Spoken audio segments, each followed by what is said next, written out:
comics, movies and TV shows, video games, collectibles and cosplay. with these topics combined, we are My Big Fat Pull List. By entertaining and educating our audience, we hope to give you the tools needed to save your time and especially your money. Tight. We're ready to geek out with you. Greetings and salutations, listeners. Today, we've got a very special episode. We are going to dive into the world of miniatures. And for those of you unfamiliar with what that is, those are the little guys that you get to now create and paint and customize to look like your character in board games such as Warhammer and Dungeons and Dragons.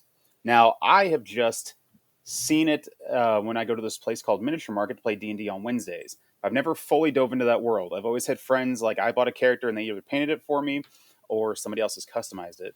But I know Dragonus Prime has not only dipped his toe into that, I think he did a cannonball style splash into that world. Oh yeah. Like I'm a sinking ship, and the reason my ship is sinking is because it's overflowed with minis. And then I know Dr. Impact does not have very much experience with this topic. I know he's familiar with the word minis, and I know he does play board games with us. But other than that, I don't think he's really ever dove into this. And then I know... Not at the same level that you guys have, certainly. No, I mean, we'll go into it more here a little bit, but I had some experience 20, 30 years ago, but no, not to the same level. And Pistol Danger, who's with us, what about your experience with this? So my experiences are less than DP's, but they're not too shabby than myself. I've created minis. I have an account on HeroForge. It's allowed me to create one of my favorite characters I've ever played, Sumash Rexalot. I am currently building the Space Captain, the Dread Pirate Sayada Featherbottom, who is a 2-foot owlin, which is just a little owl, who's a monk who rides a mastiff on his ship. And I am currently creating that. And with HeroForge, I am able to do that.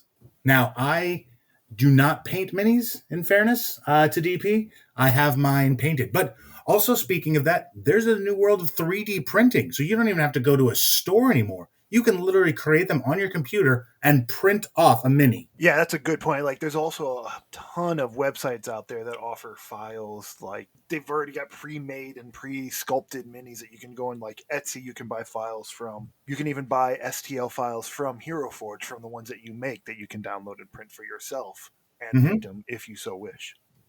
Now, when you guys experience with I know you guys have bought some online that have already come pre-painted.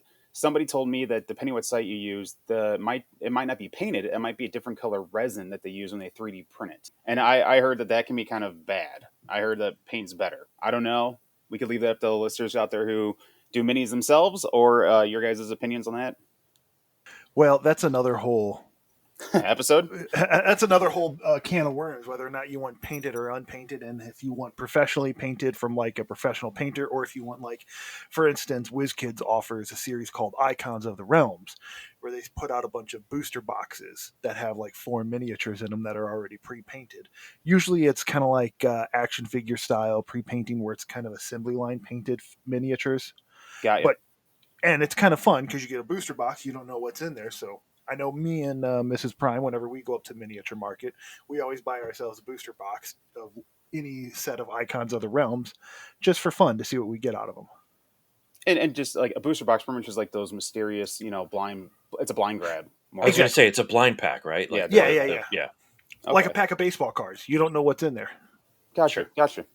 So on that note, guys, let's get into the history of minis. Now, I'm going to go back to, let's say, the 80s, because that was actually late 80s, early 90s. That was my first experience with D&D.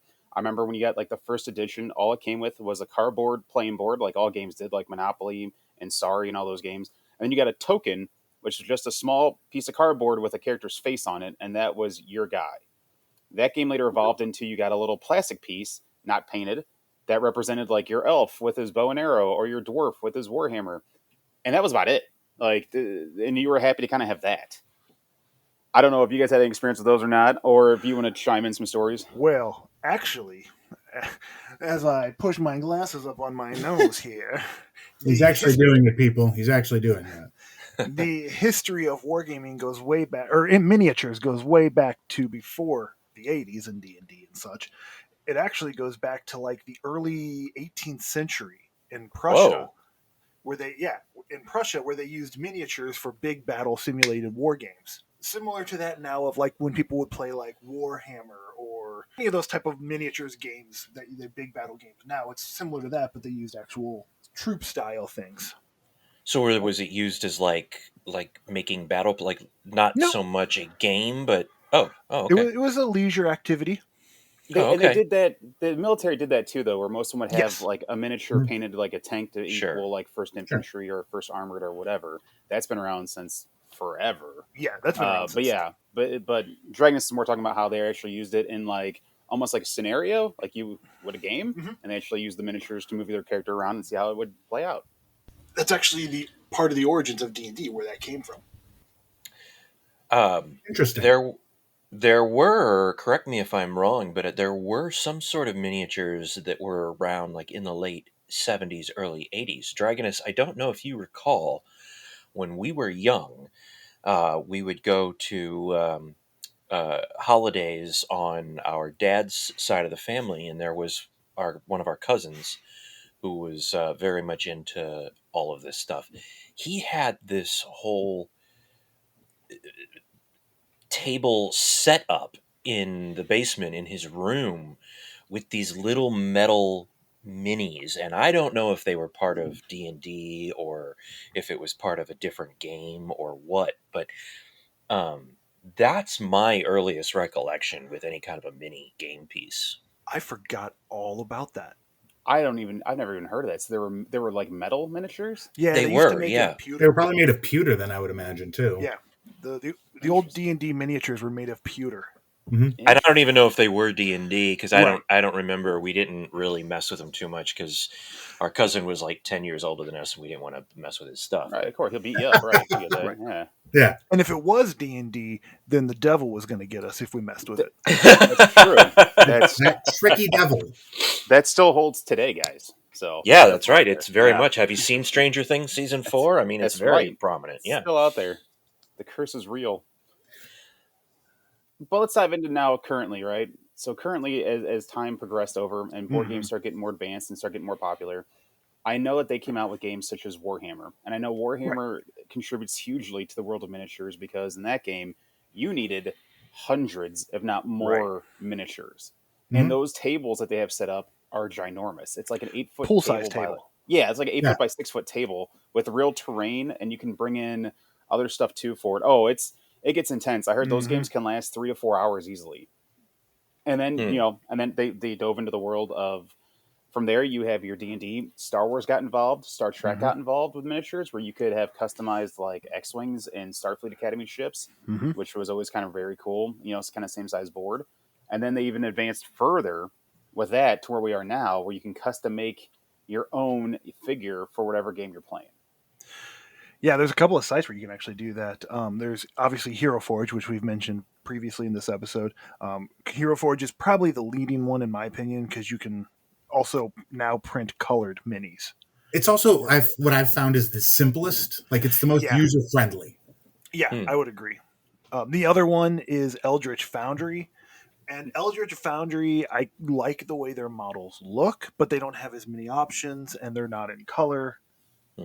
Now, when you say options, do you mean like because I've dabbled with HeroForge a little bit, and in HeroForge, if you create a character, say dwarf, and you want him to hold a shield and a warhammer, cool. And if you're like, you know what, I decide he's going to be a wizard instead, you can change him to holding like a flask and a wand, or like they have those customizations. He can have a backpack, not backpack. Like there are thousands, if not more, like hundreds of thousands of options for your character out there, which is just super cool.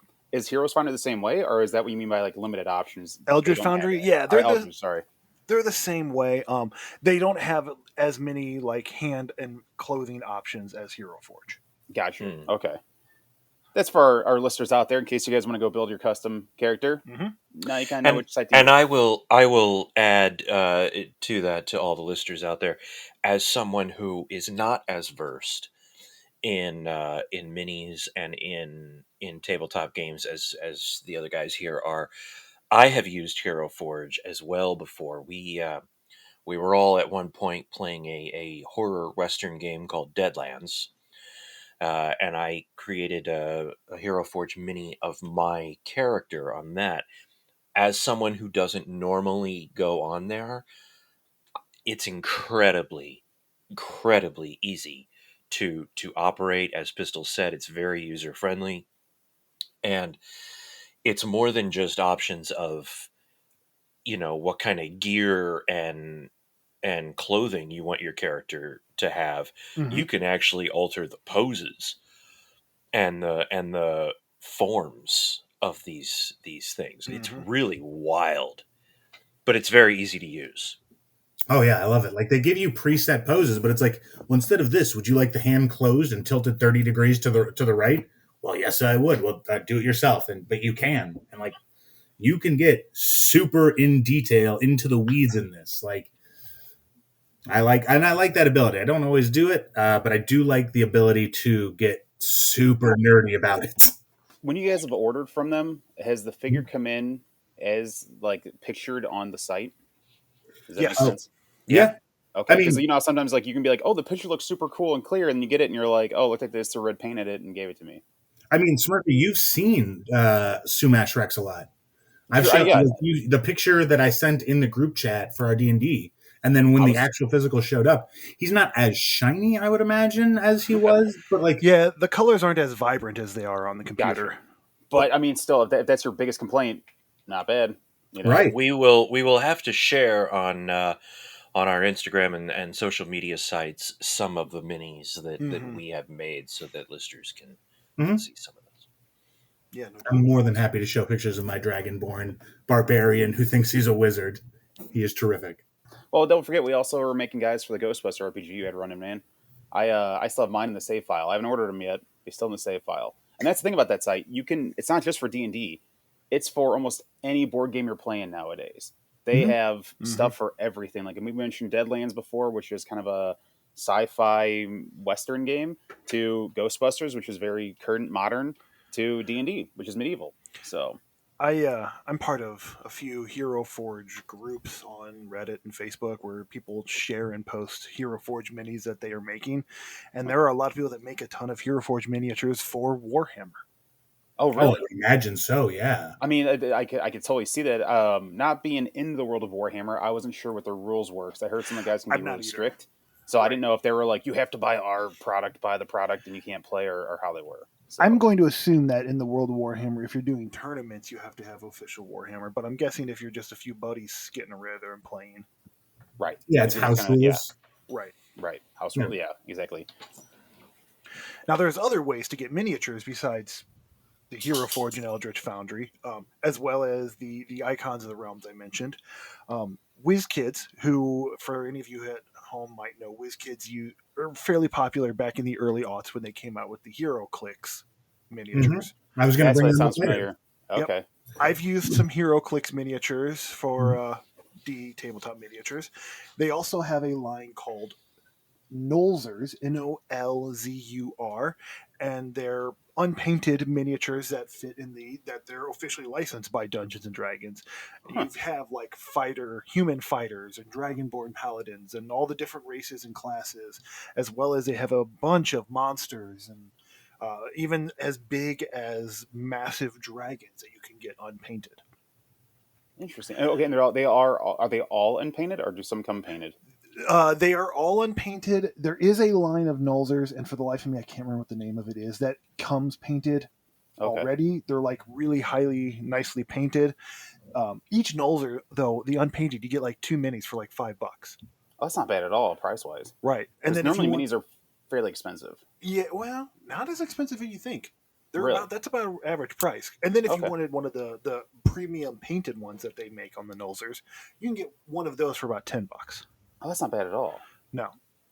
So you've Okay. got those, and then also there's a company called Reaper, and they're Reaper Bones. They have a series of miniatures as well. They're usually on a white, kind of a white resin thing. Um, I've used a lot of those for games because they do more than just fantasy. You'll also find sci-fi and western and horror themed in some of those. Got ya. So I use a lot of those, and they have things like they have your typical fantasy stuff too, like orcs and bugbears and goblins and all that. But like I said, they also have Western ones. They even have some that are. There's one I can't remember what the heck they called it, but it's this big guy with these sideburns and a hair bun and these two nubs on his head and a big old massive right hand. I mean, it's Hellboy, but they don't call him Hellboy. Yeah, of course not. Yeah. It's Heck Boy. They have another guy who's Heck Kid. Yeah. Heck Kid. He's Heckman. Yeah, Heckman. There's another one. He's in an all trench coat with a bandana over his mouth, and he's got two guns and a cape, and it's obviously the Shadow. I was Okay. gonna say that's obviously Batman if it's got guns. We Yeah. all know Batman likes his guns. But yeah, Reaper Bones is a fantastic group, and for all of our listeners at home, take a look at Kickstarter periodically with Reaper because they will do a lot of Kickstarters where you can pledge X amount of money and you can get an entire wave, or you can cherry pick from a wave when they come out, and it's actually a little bit cheaper than buying each of them individually, which you can get them for about $4 or $5 a piece as well. I assume that Reaper probably has a centrally located like website Yes. hub where you can access various different Kickstarters and stuff from that. Correct? Yeah, they do have a website. It's literally So- just reapermini.com. And we will, listeners, we will include that website in the show notes for this episode, or also in the description. If you're listening to this episode on YouTube, we will have it in the description below. But yeah, those are the individual minis that you can buy for games, and it's fantastic because you have all these options for all these people out there that love to play tabletop miniatures. There's one that we didn't talk about that I would be remiss if we didn't, because it's not technically made for this, but as Smurphy knows, we play D&D and occasionally we'll have little Lego minis. Right. And the Oh, benefit yeah. of Lego minis is that you can constantly change what they're doing or Or what holding, they're yeah. wearing. Right. As we had a story where one of our friends stole a wizard's hat and cloak in exchange for a false crown. So Right. in his little Lego mini, we took off what he was wearing and put on a little wizard coat that was too long for him because he had little short legs and a wizard hat. And it's fun like that. Sumash Rexalot was a Lego mini before he was a HeroForge mini. That's all actually of my D&D. Yeah, all my D&D characters started as Lego minis before I went to the D&D miniatures because I was like, hey, I'll kind of fool around with Lego, see what I like, don't like, and then when it's finalized, boom, that's the guy. That's the that's final a like, brilliant idea. yeah, And if I remember correctly, when we all first started playing Deadlands, I think we were using Smurphy's Legos Yep. as Oh, that's our right. as our Placeholders. little figures Yeah. until we all got onto HeroForge and started messing with it, and then of course COVID hit and Right. we fell behind. But yeah, I think we were using Legos for that. Yep. Now that I remember, yeah. Anything you have, you can use as a mini. I remember I used to have the old XMen Danger Room board game. And Those we are didn't some have great miniatures. Yeah, I used to use those as characters I played as. Like, I mean, board games, even when it was just, the little circle puck with the two prongs that you put a little cardboard piece down in the middle of to represent whatever you were playing as, I would use those. Like, I would use minis wherever I could get them for however I could. Well, that's actually a great segue to board gaming in general. Like, there are so many board games that have great miniatures. Dungeons and Dragons has a line of board games that you can get miniatures from. I have a Dritz board game because I love the Dritz novels, so I nerded out and bought the Dritz board game. But there are some great miniatures in that game as well that I plan on using at painting and using in my campaigns. Now that you mention that, Dragonus, that just reminded me of a game that we used to have when we were kids. Maybe you still have it. I don't think I do anymore, and I hope you have it because it was a lot of fun. There was a game that we used to have called Hero Quest. That was a board game that had a ton of minis, and I remember at one time we were trying to paint them all. This was 25 years ago or so, but Yeah, that's right. I forgot that there were a lot of those games that come with those. Hey, fun fact: that game just got re-released. Yep, I was just about to say that. Oh, wow. A friend of mine bought it, and we played it. Another D&D group I'm in, we had a guy missing, and he's like, "I want to play Hero Quest because as a kid, I didn't have any friends that would play this with me, and since you guys are all here, we're playing it. I'm reliving my childhood right now." And I was like, "Oh, okay." Oh, wow. And we played it, and he bought every expansion. So he just came Wow. over to my house with boxes of stuff, and he was like, "Hey, man!" And it took him like 20 minutes to set the game up. But yeah, there was a lot of miniatures. Dragonus, And yeah, I still have them.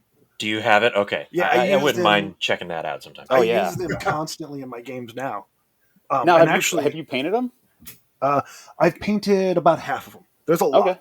I was gonna say that's a lot, man. That's why I was curious. Like, how bored did you get during COVID? You're like, I'm painting them all. Let's The new get one, into this. though, the new one that you're talking about, Smurphy, they have updated and made brand new models for all the miniatures. Yes. Nice. Oh. Yeah. They're and like the they're case it highly comes in, detailed. Oh, they look gorgeous. I want it bad, but it's like even the expensive. box it comes in is gorgeous, and it's huge. Like it's significantly, like I swear it's like a foot it's like tall. 3 or 4 times bigger than the box of the Yeah, original and like game. every piece has Not got a custom impact. place for him to sit in, so it's not just like throw them all in there. Yeah. Thing. So yeah, no, it's a gorgeous game.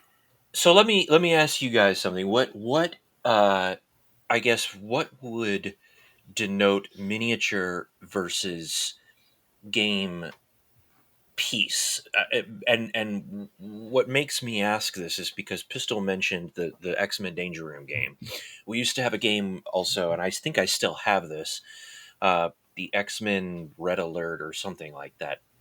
And there was a whole set of X-Men figures, but these minis were probably about 2.5 inches tall. And then, so as I'm sitting here listening to you guys and I'm thinking about that game, then I start thinking about other board games, things like, your standard board games like Clue and Monopoly, where you have little houses or you have playing pieces. Do those would you constitute those as minis? Yes. Or are those playing pieces? See, I would No, not. I'd- I would say it's a plain piece. I'd say I would it's a say it's a mini. mini. You guys say it's mini. See, I'd say I would plain say piece. it's a mini, It's a shoe. To me, I, a mini is like a figurine, kind of like an action figure. I'm So going to that's challenge why- your thinking on that because That's when fair. I played in a campaign where my DM at the time used little like gem counters as representing the enemies, and they were miniatures essentially because he's got them on the board and they're representing enemies. Oh, sure. So almost Okay. like the Legos then. Mm-hmm. Yeah. Almost, using what you can use as a so it does constitute as a mini then. I mean, I would often use candy to represent enemies, and your reward for killing an enemy Yeah. was getting to Yeah. eat that piece of candy. I've done Yeah. that before. I think we played in games where that's been the thing. Yeah. That's brilliant. Yeah. That's- So I would often set up big war style fights with like low level enemies that, you can maybe 1 or 2 shot without getting too overwhelmed. And then, enjoy these Starbursts, my friends. you Yeah, know? like if you're playing D&D and you're playing against kobolds, they have like 2 hit points, and they attack in like a swarm. So yeah, you use a whole bunch of pieces of candy. Every time you kill one, in one hit, the guy's essentially dead. So it's like, oh, you killed him, eat it. You killed him, eat it. Like, want me to keep I did people a, intrigued? I want that candy. I ran a holiday one shot for the family one year. I don't think you were there or not. I can't remember. Yeah, I don't remember being there. So yeah. I was not invited. I guess I'm not close enough. That's fine. But I used Hershey Kisses to represent the small guys, and then I used the big Hershey Kisses that they come out with every holiday to represent large creatures. That's cute. It's super fun. Yeah, Yeah. it's super fun. Nice. And it got to the point where my parents and my aunt and uncle were fighting over who was going to kill what monster so they could get to the Hershey All Kisses. right, yeah. It's a whole different I need to problem. kill that. I'm hungry. Yeah. Now, would you custom paint those for your people? No, not the Hershey Kisses. The wrappers come already designed, so technically already painted. But let me ask you guys. So this is more towards Dragonus, because I don't understand this world of it. When it comes, we keep bringing up painting. Yeah. I know they make specialized paints for them. I've seen them on the shelf, and they make specialized brushes for them. I don't have the eyesight to be able to do that, so that's why I've never done it. But I heard they have special glasses you can buy, and there's all sorts of other things you can do it to help custom paint them. If you hate yourself like I do, you buy magnifying glasses and you give yourself a headache trying to paint the tiny details. Do you look like the guy from Toy Story who fixed up Woody? Where he just Yes. kept the lenses kept going out. Yep, it's exactly like. No, I mean there is similar to that. It's more like Well, it's similar to like eyeglasses as well as I have one of those. What was it? 40-year-old virgin where he's got the big Yes. magnifying glass. I got Hmm. one Yeah. of those as well. Okay. But yeah, you especially when you get reaching to the age of me, where as a Cybertronian, I'm probably a couple million years old, so your eyesight starts to go away after a while. Right. Mhm. or if you're like Smurphy's got to get surgery now because his eyesight got so bad. I mean, like I had to wear where do those you get that glasses stuff when I at? went over to Dragonus's place to glue together my Deadlands mini Mhm. because the mini I bought came in pieces that had to be glued together. Oh, that's Oh. right. I remember that. Yeah. He Oh, had the, like the Malifaux, yeah, which is another great line. Malifaux. If you love horror Thinking of the Western name. themed minis, check out Malifaux, I believe. Yeah, There's some that great sounds, looking. and it's perfect for Deadlands, which is what Yeah. it is, a Western horror game. But yes, as far as painting goes, I do need magnifying glasses to paint those. And there's a variety of paints that you can use. Okay. Um, You can so where would you get your paints from? Can you get those at any like hobby place, or do you have to go to like a place like Miniature Market where they well, specialize in it? I've never seen them at Michael's, but I also don't look for them when I go to Michael's. When I Okay. usually buy them, I buy them from Miniature Market or any of the other local game shops that I have nearby me. Got you. Where And- do you get your magnifying glasses at? Can you get those at Miniature Market too? I went to a very exclusive place that sells them called Amazon. No, interesting. Well, that's for listeners out there who want to get into this and don't know where to go. Yeah. I'm just trying to give them Yeah, tips and tricks. you can on where even to, also buy a lot of these paints on Amazon as well. I just prefer to buy them in person.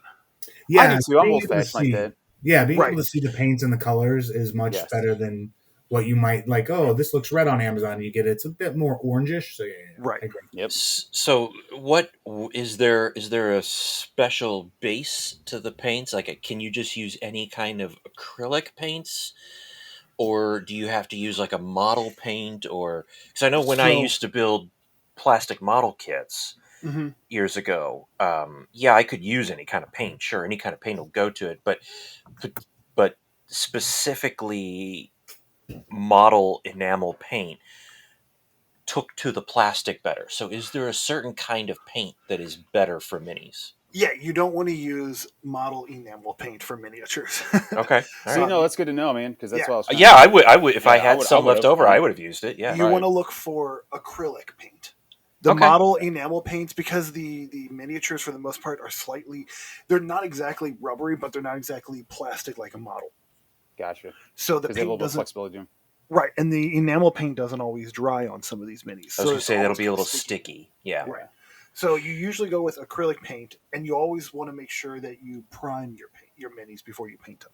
That was gonna be my question because being a painter of a guy who paints like walls, normally you know Mhm. obviously put a primer coat on it so the color's more vibrant. And I was reading that online. They're like, oh, you can prime it. Now they say you can prime it in black or white, which I was like, Yeah. I don't know why you want to prime it in black, but I was like, I don't know. Priming preference it that in or not. black is actually not bad because it hides a lot of mistakes you may make. Gotcha. Okay, so there you go. Oh, that's a nice tip. Yeah. More tips and tricks. And then there's also what they call I can't remember what it's called now because I'm blanking. But there's like you can prime it in black, and then you take a white primer and you spray it from the top, just a couple of sprays. And when you paint over it, it kind of gives almost a pseudo light. I was gonna say like a sun effect, Yeah. kind of like sun hitting them from above. Almost Just like be a a little lighter, gradient darker. of Yeah, sorts. yeah. Yeah. It's I mean, obviously, it's not going to be as good as a gradient as if you tried to like wet blend or airbrush blend and all that, but it would give a pseudo blend in there for you. You made me go cross-eyed thinking about how hard I have to strain my eyes to watch that to try to blend paint on a miniature that's an inch tall. What? Yeah, I'm not great at that. I mean, I'll be honest, I cannot wet blend, which is basically when you wet blend, you have a red and then you have like an orange next to it, but your red is not dry before you start painting your orange, so that way Right, they kind so- of blend in right away together. Mhm. Right. Yeah. I am I've not done good in at art that. class. I I can watch do it on a canvas. Yeah. Yeah. I watch a try lot canvas. of No I worries. watch a lot of YouTube guys, and this one Right. guy, his name's Squidmar. Oh my gosh, his stuff is amazing. He does a lot of Warhammer stuff, but his wet blending is. I just look Now, at it see and I what- go, "F you, Squidmar. You're too damn good." I was gonna say, do you think he's one of those guys that was born with that natural talent, or do you think he kind of like years of practice made him that good? No, I think he's born with it because a lot of his videos he talks about how he stepped away from Warhammer for like 10 years and then came back and it was like nothing had changed in his painting. He's Living, just breathing. he's a gifted European guy from like Sweden or something who's just absolutely amazing, and I hate his skill and I love his videos. Well, we should boycott him with kindness. That's Yes. right. Yeah. We'll boycott him by including a link to his stuff as well. That's right. Yeah, Come here. Yeah, you exactly. need to check him out. He's fantastic. But yeah, there's a bunch of different type of acrylic paints you can buy though. There's a brand called Army Painter that I use personally. I just really like the way their paints are. Okay. There's Citadel, which is the official one from Warhammer. Yeah. Okay. And then there's two others, Vallejo and Blick. A lot of miniature painters swear by Vallejo. I have actually never bought them, so I can't give you an honest opinion on those. Okay.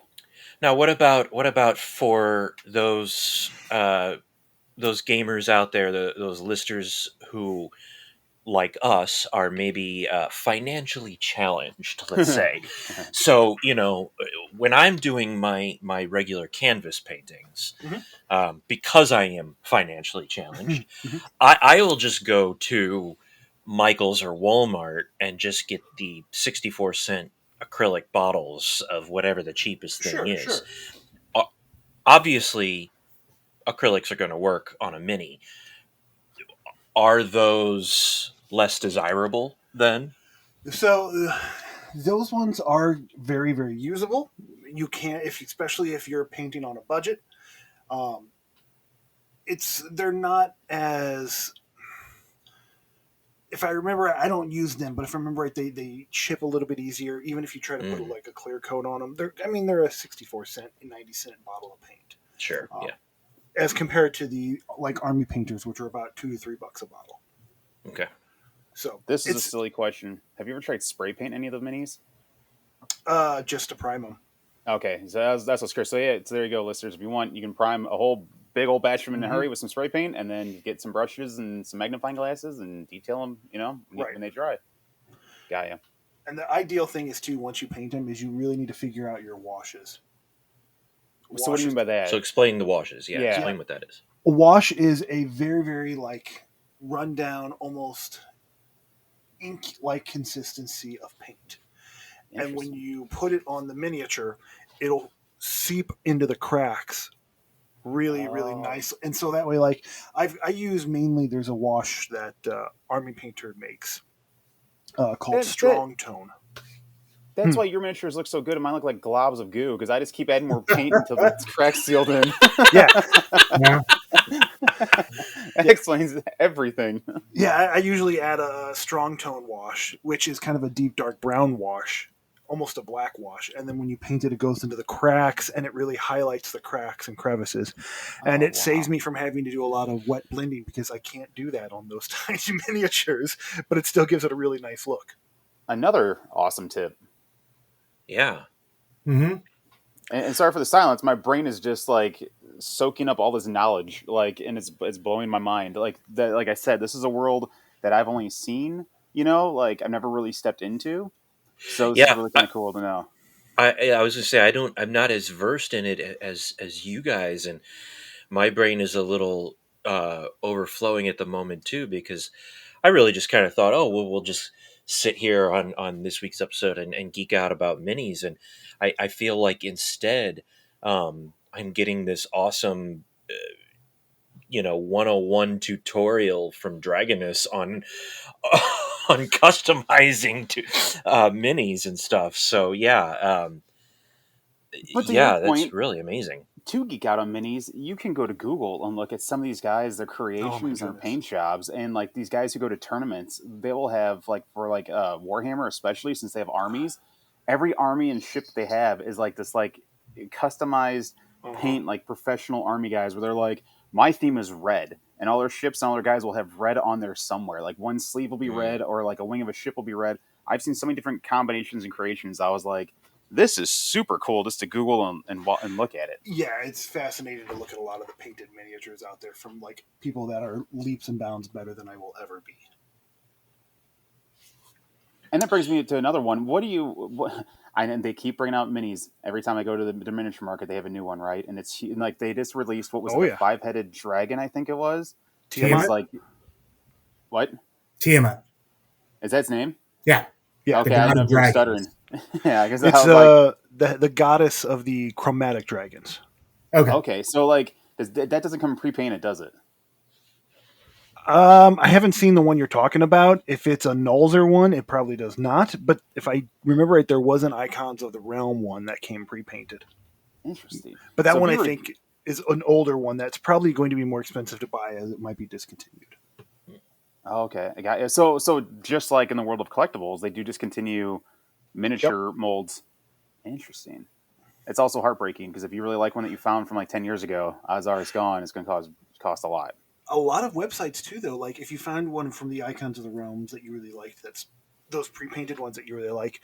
Places like Miniature Market and other websites will sell them individually, Interesting. even though it comes in a blind booster box. You can, Right. if you're looking. But for if more they've information. gotten one, just Right. just like they would like a blind Funko box or something. Right, Yeah. exactly. Right. And it's usually those go for about $5, and I've seen some of them that sell for $50 because there are a rarity between that and those. And usually the $50 ones are your beholders or your really really big iconic D&D monsters that everybody wants already. Right. So that's where it goes into supply and demand. If demand's high for it, it's probably going to cost you a few more Exactly. pennies. Gotcha. See, that also explains too why when I go to miniature market, I see the variation of prices, and my brain just kind of goes, "Why?" But now that makes Right. sense. So yeah, that all makes sense now. Have you ever thought about like what you would do if you get that 5-headed dragon? What colors you'd paint it? Because sometimes I'll sit there and I know I can't paint, and I'm like, I know I don't have the patience or the eyesight for it, but I'm like, dude, it'd be cool if it looked like this, or this is how I'd paint my guy. So I mean, I'm a purist, so I paint the body like the dark red, and then paint each head one red, one black, one white, one blue, and one green, as So would you- Tiamat is supposed to look. got you. So you just do the head, not the neck? Because I saw one where the guy Oh, painted the head yeah. and the neck. Yes, Okay. the neck as well. I mean, I would Gotcha. paint the head and the neck those colors, but I Yeah. would paint it to look like Tiamat, and then Gotcha. have my Okay. players die to Tiamat in the next session. And then they all get massacred. That's the beauty of it. And I put them in a Surprise! shelf. It was Tiamat all along. Yeah. Haha. Fools. Well, do you have a favorite Dragonus miniature? Because and for the record, Dragonus has a book bag that is a square that is all foam that he can carry around all his miniatures in, which I've seen that are very, very cool. And I've seen you come in and it looked like you were carrying, I don't know, just giant cubes. And I was really confused until you unzipped them and you were just pulling out miniature after miniature. So I know you have a lot. And that's why I'm asking, who's your favorite? Or are they like kids? You can't pick a favorite. I honestly can't even think of a favorite, to be honest. I've got so many, both icons and non-icons, that I couldn't even tell you one favorite. I guess if I had to pick one, there was a HeroForge one I made on a previous campaign that was set in a kind of an ancient China type campaign area. Okay. And he was a cleric who was a deity, or he was a cleric of the Green Jade Rabbit. And he was his name was Toshiro Mako, and he was essentially Uncle Iroh, and he always had to get a nice cup of tea. Tea. That's pretty awesome. But he was great because he had this green samurai armor too, and because he was a Jade Rabbit cleric, I also gave him bunny ears Awesome. on his helmet. You almost went Bucky O'Hare. Yeah, I almost did go Bucky O'Hare. Yeah. Pistol, Well, now I was gonna say, Pistol, you have a favorite? I know you got some minis. Or you got some from various games. I mean, it's tough over the years. Like, I mean, I'm just looking at Sumash right now, and he might be my favorite. Just because of the work I put into him, the sculpting that I did on HeroForge, the hats with the flame, like, yeah. But I mean, back in the day, man, if I could just find anybody that had like elf ears or a dwarf, like, I'd be like, this is my guy. But Right. in today's world, being able to actually craft what you envision is a game changer in the world of minis. So I 100% agree. Because before, if you were like, I'm an Elven Ranger with a bow, I'll take any guy who has a bow. right. And now, my personal favorite mini I have is the one from Dragonus Prime from my Deadlands campaign. Is Hank Fortress. I still have that on a dresser. He's probably going to go in a display case soon, just because I love him so much. I completely forgot about that mini that I painted for you. Yeah, and then The because and my description is I had you paint him like Captain Mal from Serenity and Firefly. That's right. He had the red shirt and the brown coat. That's probably why I love him so much. the only actual mini outside of some of the board games that I still have and the sets in that regard, the only actual mini that I have is my Vic Talon mini from our Deadlands campaign, which again, like you guys, Dragonus Prime painted for me. But I have to say that there is a series of minis that Dragonus Prime created on HeroForge, and I don't think that you actually got them made. I think you just made the images on HeroForge of us Oh, yes. as minis, as well as the Mighty Crusaders I made a few of superheroes those. I've that you also made a made few. Masters of the Universe. And yeah, and those I love. Those, I mean, Masters of the Universe I love. The Mighty Crusaders, of course. I'm all you listeners know how ridiculously obsessed I am with those. So I love all those. But I gotta say, the ones that Dragonus designed of the 5 of us from my big fat pull list, I think those probably are my favorite because it's so us. cool. It's us, yeah. Mhm. It's us. Well, thank you. I agree. I mean, I don't know if they're as cool as the Legos I created of us, but they're No, pretty close. Those are pretty cool too. Those are pretty cool too. We will be sharing the Legos with you, listeners, very soon. We want to do a big unveiling of those when they're ready. Well, that actually begs the question for the listeners at home. Do you have a miniature that's your favorite? And if so, please share images with us. We would love to see what they look like. Or also, do you have miniatures of us that you have created? We'd love to see those too. As well as our lawyer would love to see that as well. That's right. I'm kidding. But on that note, I don't know about you guys. I feel like all my questions were answered. Dragonus, thanks for informing us on the world that I did not really know a lot about. Dr. Impact, hope you learned a lot from this. I did quite a bit, and I also have to say that with just our lives in general over the last 8 months or so, we as a group have not been able to get together to play many tabletop games much because we every time we get together, we're always working on this show for the listeners, as it should be. But after going through all of this, it really kind of gets those Jones and fluids going. Like we gotta get another game going because now I really want to jump back in.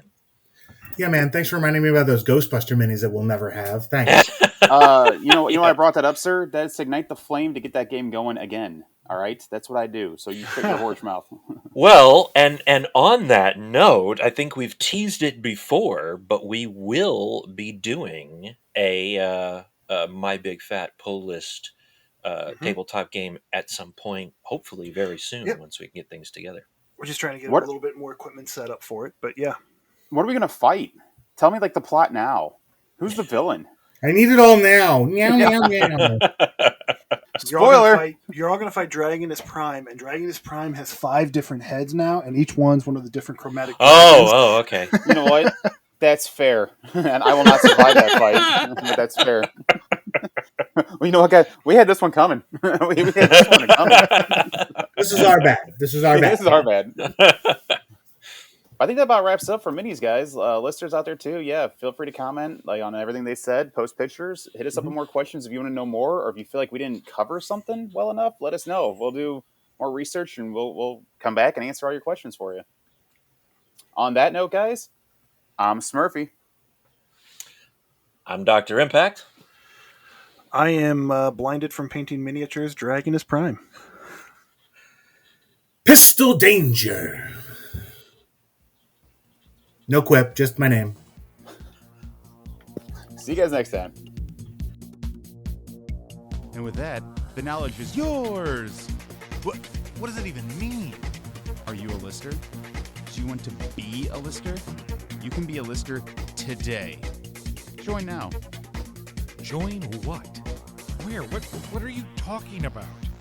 What he means is you and everyone you know should subscribe, rate, and review our podcast on every app possible. Head on over to our Patreon page and help support the show. Good. Now take it home. The power is yours. Not happening.